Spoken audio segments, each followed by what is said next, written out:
jour dédié pour la réussite professionnelle et financière de Lisa Bat Catherine, Bezrat Hashem avec l'aide de Dieu. Dans le parashat Balak, on parle de Bilham, et il est écrit dans un vote que Bilham avait 3 mauvaises midotes qui sont les bases des mauvaises midotes. Un amour de l'argent, un amour de son orgueil et Aïn Hara, la jalousie des autres. D'où on apprend qu'il avait la jalousie des autres. C'est quand il va tenter de maudire le peuple d'Israël déjà 2 fois, à la place de malédiction sort une bénédiction. La 3e fois, il s'est dit, je vais faire Aïn Hara. Je vais maintenant raconter à Dieu, les regarder avec jalousie, envie, et dire à Dieu tous les péchés qu'ils ont faits. Dans le même verset, c'est marqué qu'il a vu tout à coup que le peuple d'Israël, Shochen et Shvatav, que le peuple d'Israël demeure arrangé dans ses tribus. On sait qu'il y avait 3 tribus au nord, 3 au sud, 3 à l'est, 3 à l'ouest, le sanctuaire, tout ça ordonné. Et comme dit Rachid sur place, dans les tentes, il y avait toujours une ouverture. L'ouverture n'était pas en face de l'ouverture du voisin. Et pourquoi? Dit le Kliyakar, pas seulement par pudeur, mais pour pas que quelqu'un regarde qu'est-ce qui se passe chez le voisin. Qu'est-ce qu'il fait à manger? Quelle robe est la dadam? Qu'est-ce qu'ils ont comme beau meuble à la maison à cause du Aïn Hara. Étant donné qu'eux se protégeaient du Aïn Hara, il n'y a pas pu faire Aïn Hara. Une bénédiction est sortie. On raconte sur le Chafetz Chaim, il était déjà très très vieux, donc il est décédé en 1933, il habitait à Radin. Radin, c'est en Russie blanche actuelle. Et en Pologne, il y a une ville qui s'appelait Grodna, une yeshiva assez connue d'ailleurs, et il y avait là-bas une grande usine qui faisait des cigarettes. Et des centaines de juifs travaillaient dans cette usine. Les propriétaires étaient juifs aussi. Et l'État était très intéressé que cette usine fonctionne bien, parce que la cigarette, c'est quelque chose dont le peuple a besoin, les soldats, etc., l'armée, donc. Puis un jour, ils ont remarqué que cette usine avait un problème. Quoi? Ils ont 2 jours de congé par semaine. Le dimanche, le jour du Seigneur, pour les Polonais, et Shabbat, le Shabbat. Édit de l'État, interdiction. Vous travaillez 6 jours par semaine, jusqu'au samedi soir, inclus. Plus de Shabbat. Une délégation arrive chez le Chafetz Chaim, dit qu'il faut absolument faire une grande réunion de tous les rabbinim à Varsovie, la capitale, pour après envoyer une délégation à l'État pour qu'il annule ce décret terrible. Le Chafetz Chaim était très très vieux. Il a dit oui, il faut absolument faire une délégation rapidement à Grodna. Alors les délégués ont dit, ils ont cru que le Rav n'a pas très bien compris. Non, à Grodna, c'est le problème avec l'usine. À cause de ce problème à Grodna, il faut faire maintenant une grande délégation à Varsovie, la capitale, pour aller envoyer une délégation au gouvernement pour qu'il annule le décret. Rami répète, oui, il faut faire une réunion de tous les rabbinim à Grodna. Alors, la 3e fois, ils disent, non, il faut de rab. À Grodna, c'est le problème de l'usine, mais il faut que tous les rabbinim viennent, au gouvernement, il faut faire ça à la capitale, à Varsovie. Nous, le Rav, il dit, oui, il faut faire une réunion de tous les rabbinim à Grodna. Bon, c'est une grande génération. 3 fois on a expliqué, on ne discute pas. Il avait Ruach HaKodesh, le Chafetz Chaim, très très très grand.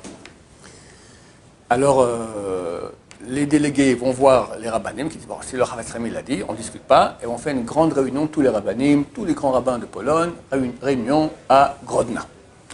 Bon, la réunion arrive, le Chafetz Chaim là aussi, très très vieux déjà, il vient quand même, et il se met à parler. Et il dit, il faut absolument, s'il y a un décret du Shabbat contre Grodna, il faut absolument que la communauté ici se renforce au niveau du Shabbat.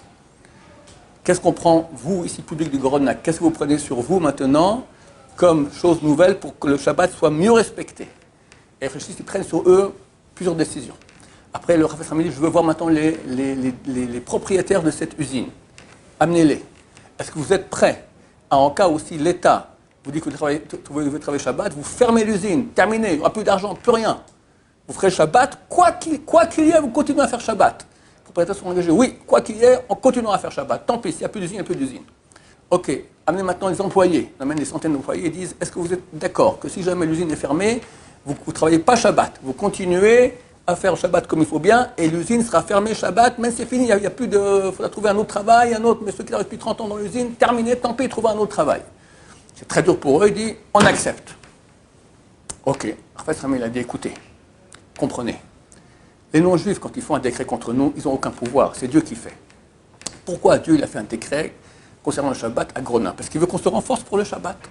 Les non-juifs, c'est rien du tout, c'est une marionnette dans les mains de Dieu. Maintenant que vous avez accepté de vous renforcer pour le Shabbat, ok, envoyez 2 rabbins à Varsovie aller voir l'État, ils vont sûrement annuler le décret. Ils ont envoyé 2 petits rabbins comme ça, sur place, ils ont annulé le décret.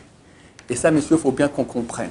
Chacun dans sa vie, il a des problèmes. Quand il va faire comme ci, il va faire comme ça, et Dieu, pourquoi il me fait ça, etc. Mais regarde, c'est de voir qu'est-ce qui ne va pas chez toi. Dieu n'envoie pas des gens qui lui font du mal pour rien. Nous, on doit voir dans quel point on est faible et comprendre que si on se renforce dans son point, on devient une muraille infranchissable. C'est exactement ce qui s'est passé avec Bilham. Bilham, il a voulu faire Aïn Hara au peuple juif. Il a vu que les portes étaient pas l'un en face de l'autre pour que justement il n'y ait pas de jalousie, pas de Aïn Hara. Tu as vu la robe de la voisine, tu as vu le meuble du voisin, tu as vu, etc. Rien de tout cela. Vu que le peuple d'Israël était propre au niveau du Aïn Hara, de la jalousie, alors lui non plus n'a pas pu faire Aïn Hara sur le peuple d'Israël. C'est exactement comme ça fonctionne. Il faut bien s'imprégner de cela, parce qu'on est en direct avec Hachem, pas avec les gens qui agissent sur nous, qui sont les bâtons qu'Hachem envoie. Comme si quelqu'un vient maintenant te frapper avec un bâton, on dit comme un chien. On dit que, c'est marqué dans la dernière page de traité Sotal, beaucoup de choses qui arriveront à la fin des temps. C'est marqué Pnei Ador que Pnei Akelev. La face de la génération est comme celle du chien. Beaucoup d'explications ont été données. Dernièrement, on a dit c'est le corona, d'accord? Ils ont tous des muselières sur la bouche. D'autres ont dit, le chien, il va devant son maître, mais toujours il regarde où le maître veut aller, d'accord? De même, les dirigeants du peuple ne font rien de ce qu'il faut faire vraiment. Ils vont regarder ce que le peuple veut, et pour qu'il soit élu, ça aussi on le voit devant nous. Mais l'explication qui concerne ce que nous sommes en train de dire, c'est que quand quelqu'un vient battre un chien, qu'est-ce qu'il fait? Il mord le bâton. Au lieu d'aller mordre, celui qui tient le bâton. Alors ne soyons pas comme des chiens, que si on a un décret, on va aller se battre contre les gens. Comprenons qu'il y a quelqu'un, que ce quelqu'un, il est envoyé par Hachem, c'est qu'un bâton.